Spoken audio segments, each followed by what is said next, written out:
부장님, 안녕하세요. 네, 안녕하십니까. 질병관리본부장 정은경입니다. 지금 초긴장 상태에서 비상근무시죠? 네, 지금 긴급상황실에서 24시간 대응하고 있습니다. 아, 정말 애쓰고 계시고 이렇게 인터뷰에 자꾸 불러내서 죄송합니다만 또 국민들 안심시킬 필요도 있으니까요. 그죠? 네네. 네. 지금 확진자는 딱 한 명이죠? 예, 확진자는 한 명이고 국내에서 발생은 했지만 쿠웨이트에서 감염된 환자십니다. 예. 의심 증세 보이는 환자는 몇 명입니까? 현재까지 10명이 의심 환자로 신고가 됐는데요. 예. 2명만 검사가 진행 중이고 나머지 8명은 음성 확인이 돼서 격리가 해제됐습니다. 예. 그리고 밀접 접촉자, 이게 뭐 반경 한 2m 이내에 있었던 사람들 아니겠습니까? 그게 몇 명이고 일상 접촉자가 몇 명이죠?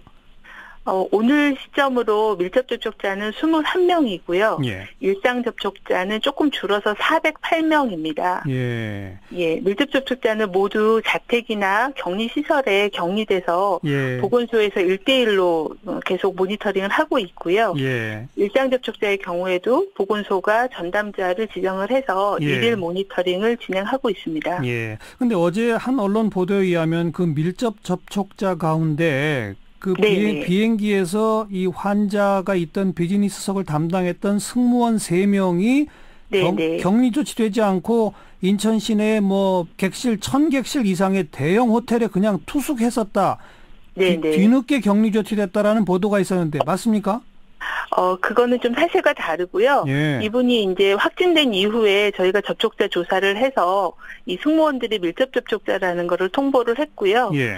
그 호텔이 이분들이 이제 국내 숙소가 없으신 분들이기 때문에 본인들이 원래 쓰던 숙소에 격리하는 거를 하고 있습니다. 그래서 예. 호텔에서 가장 좀 떨어진 곳에 1인 1실로 격리를 했고 보건소에서 능동감시를 시작을 했습니다. 그리고 저희가 그 각각 격리를 했고 격리 시설 내에 전자출입 기록이 있거든요. 예. 그것도 확인을 했는데 예. 출입 내역은 없는 걸로 확인을 했습니다. 어제 그 언론의 보도는 이 호텔에 그냥 투숙을 해서 뭐 식당이나 이런 데를 막 이용했을지 모른다라고 했는데 그게 아니라 우려에 대한 제기를 해주셨고요. 예. 저희가 그거에 대한 정확한 정보를 제공을 해드렸습니다. 호텔 객실의 격리 상태 이런 얘기거군요. 네. 그다음에 지금 그 일상 접촉자로 분류된 408명 가운데 그 비행기 같이 타고 온 사람 가운데 특히 외국인들 가운데 지금 뭐 어떤 보도는 30명, 어떤 보도는 50명 지금 소재 파악이 안 된다는 얘기가 있었는데 이건 어떻게 됐습니까? 네, 지금 그 일상 접촉자 중에서 115명이 외국인이신데요. 예. 현재 시점으로 그 소재지가 확인 중에 있는 사람이 30명 정도입니다. 예. 그래서 그 30명에 대해서는 저희가 행정안전부, 외교부, 출입국 사무소, 경찰청, 지자체가 협력해서 계속 소재에 대한 파악을 하고 있는 상황입니다. 예. 이분들 하지만 이분들은 이제 밀접 접촉자는 아니시고요. 아닌 상태고요. 예, 일상 접촉자이기 때문에 저희가 예. 이제 모니터링을 하는 대상이어서 기록적으로 확인하도록 하겠습니다. 네.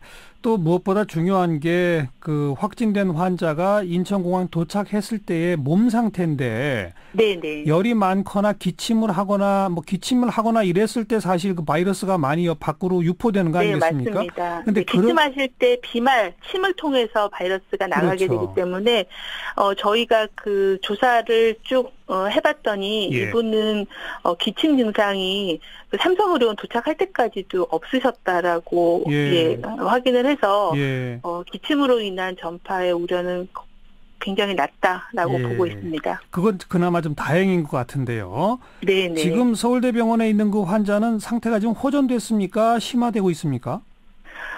계속 집중 치료하고 있고요.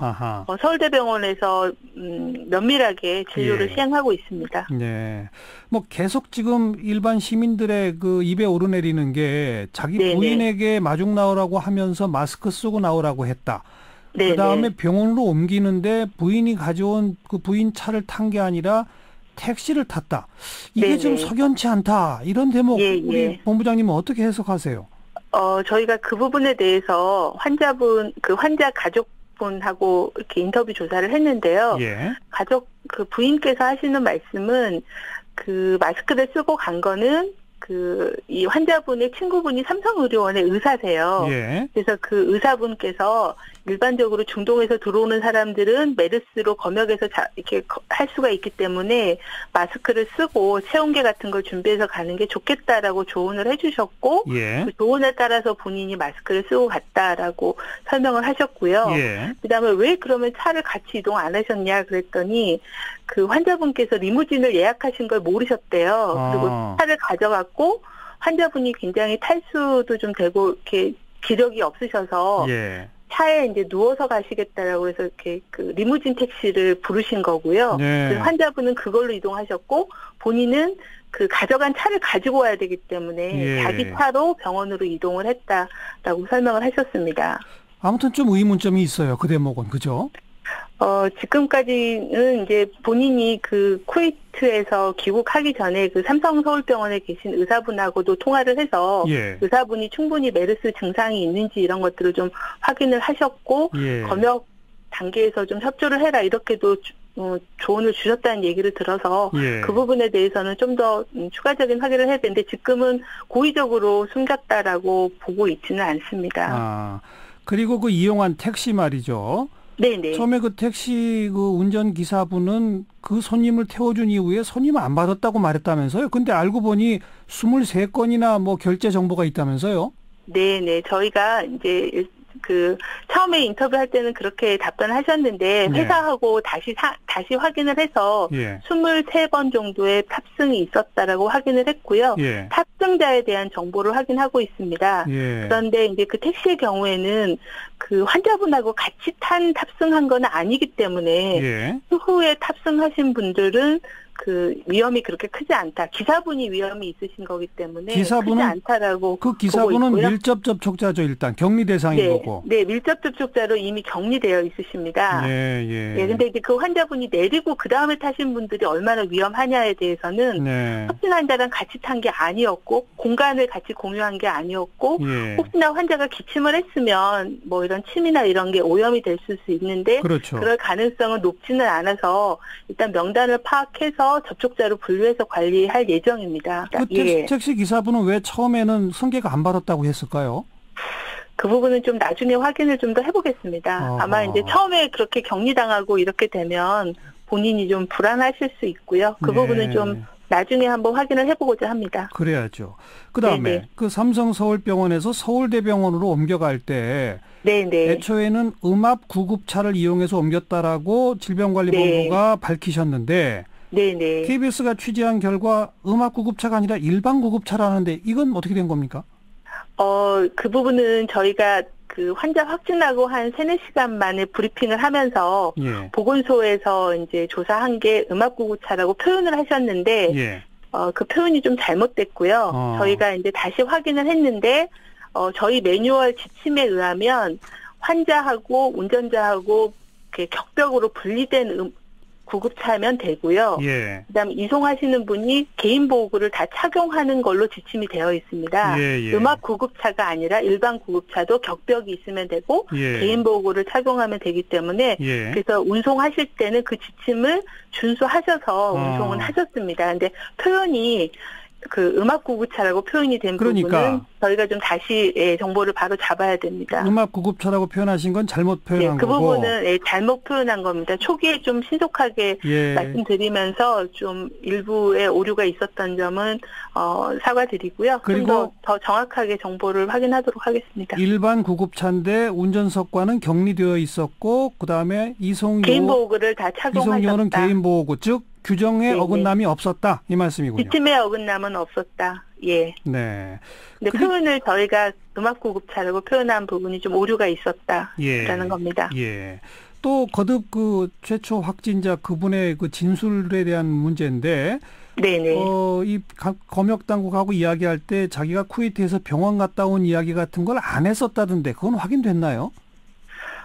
아니요. 저희가 이제 검역 단계에서는 이분이 이제 그 발열이 없었고 예. 체온이 정상이었고 예. 근육통하고 설사가 있다고 하셨고 설사는 현재 증상이 괜찮다라고 응답을 하셔서 예. 메르스 의심 환자로 분류가 되지 않았어요. 예. 그래서 이제 메르스 의심 환자로 분류가 되면 그때 이제 저희가 의료기관을 갔느냐, 낙타를 했느냐 이런 것들을 또 상세하게 질문을 드리거든요. 예. 그래서 그 검역 단계에서는 의료기관 방문에 대한 거는 물어보진 않았고 예.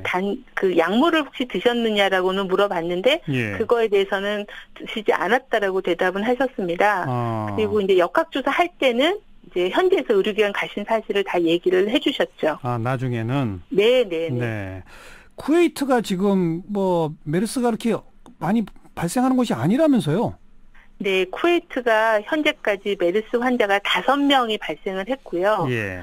2016년 8월이 가장 마지막에 환자가 생겨서 예. 2년간 확진 환자가 없었습니다. 예. 그래서 위험도가 이제 좀 발생이 없는 지역이었는데 저희도 이 환자를 조사를 하다 보니까 쿠웨이트에서 감염됐을 가능성이 커서 예. 그 감염 경로나 감염원에 대해서는 쿠웨이트 보건당국하고 저희하고 좀 공동 조사를 할 필요가 있고 협의를 하고 있습니다. 그 확진자가 방문했던 쿠웨이트 현지 건설 현장에 있는 우리 또 직원들 있지 않습니까? 네, 현재 직원분들이 한 20분 정도가 관리가 되고 있고요. 네. 외교부에서 그 현지 대사관을 통해서 또 쿠웨이트 보건당국의 협조를 받아서 관리를 하고 필요하면 검사 같은 거를 진행하고 있습니다. 그분들 가운데 의심 환자는 아직 없습니까? 한두 분이 증상이 있어서 검사를 했는데 음성 판정을 받았다라고 들었습니다. 예, 그나마 참 다행이네요. 네네. 네. 아마 같이 모니터링은 계속 해야 될 것 같습니다. 물론이죠. 아직까지는 네네. 뭐 안심할 수 없는 단계니까 계속 네네. 긴장의 끈을 놓지 말아야 되겠고 우리 국민들께 당부하고 싶은 말씀 마지막으로 한 말씀 해주시죠. 지금 저희가 범정부적으로 메르스 확산 차단을 위해서 최선을 다하고 있습니다. 그래서 국민들께서는 과도하게 불안해하시지는 말고요. 손 씻기, 기침 예절 같은 개인위생 수칙을 잘 준수하시는 게 가장 기본입니다. 예.